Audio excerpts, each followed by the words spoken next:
Alam mo ba na kahit magkakaiba tayo ng paniniwala, pareho nating hinahanap ang pag-asa sa dasal?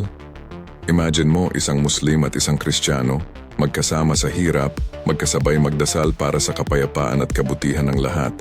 Ang dasal ay hindi lang para sa sarili, kundi para rin sa kapwa. Sa bawat panalangin, ipinapasa natin ang pag-asa na balang araw, mas magiging mabuti ang mundo para sa susunod na henerasyon.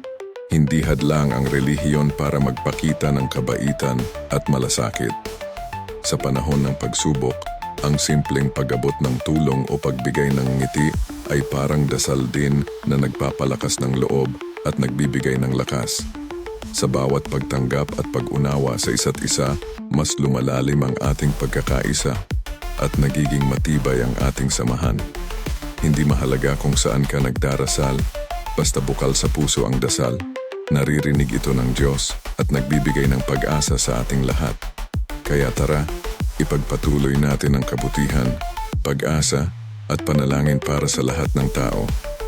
Kahit iba-iba ang paniniwala, iisa ang puso nating Pilipino, mapagmahal, mapagbigay, at may pananampalataya. Spread kindness. We are unified by faith.